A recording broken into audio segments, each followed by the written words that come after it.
Hi, welcome back to my YouTube channel. This is Bridge of Information and Research with Ope. I'm so excited to have you here today. Thank you so much for your love and support you've been showing this channel. Your likes and comment and share means the world to me, and this keeps me motivated to bring you more valuable content.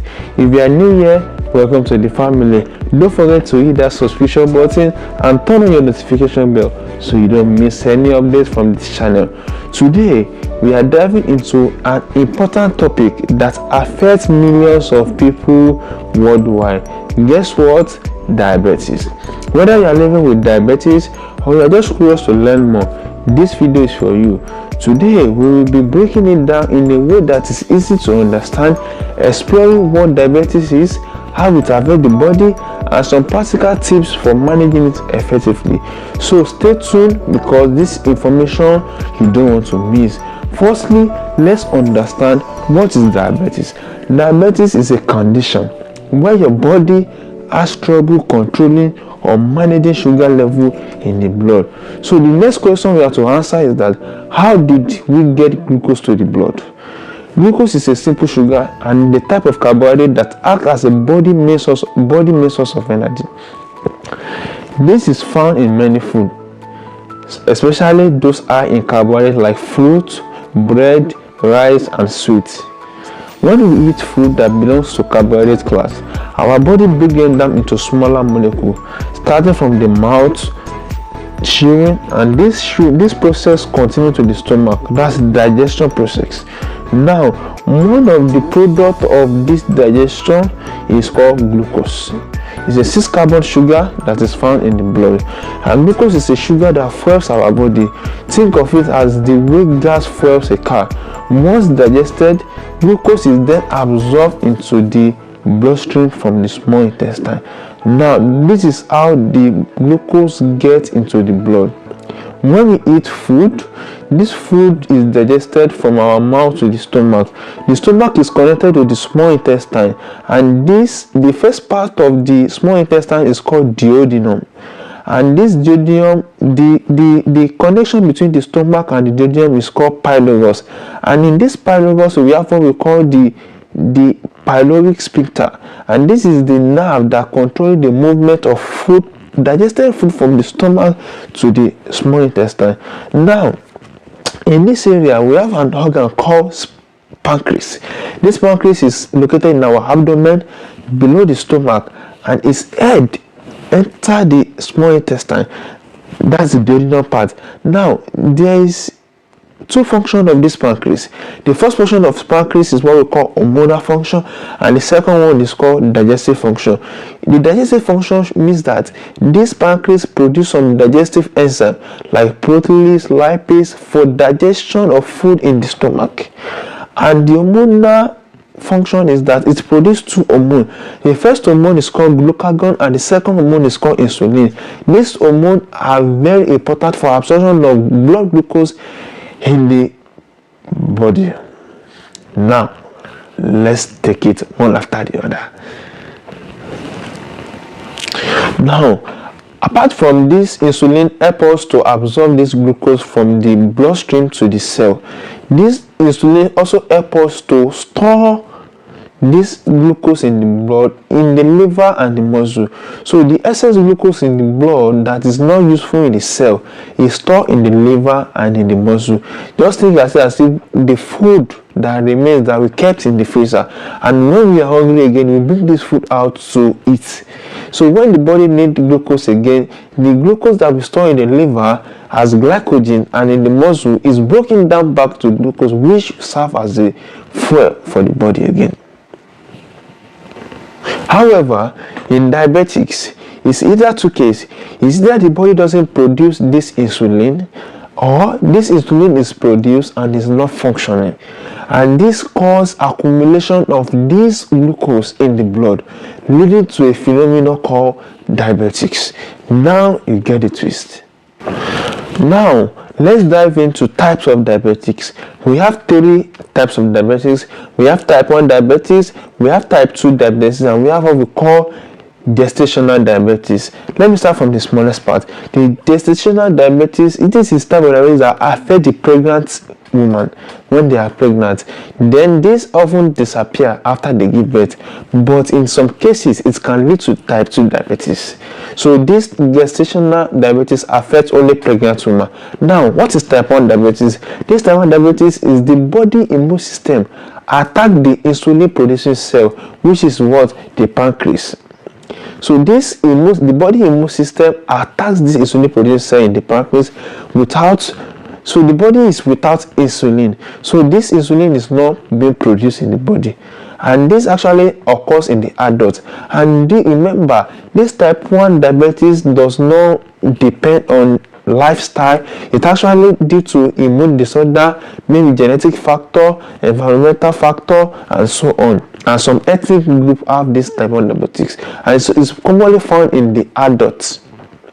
Now, type 2 diabetes, this type of is having a rustic key. So the body is producing insulin, but this insulin is not functioning. And remember, what is the function of this insulin?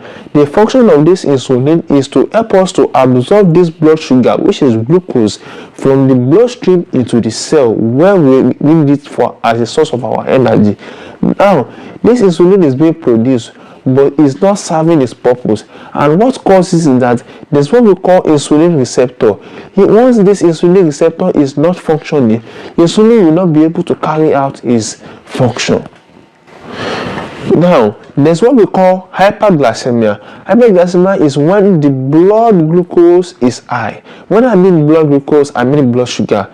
So when your blood glucose is high, this is the phenomenon called hyperglycemia. This is dangerous to your health because it can lead to serious nerve damage, and it can lead to impaired kidney function, and it can cause a lot of advocate in your body. So this is not a disease or a phenomenon where we can take with levity, and it's something we should fight for, and it's something we should prevent in our body. Now, let's talk about lifestyle that can help us to prevent this diabetes.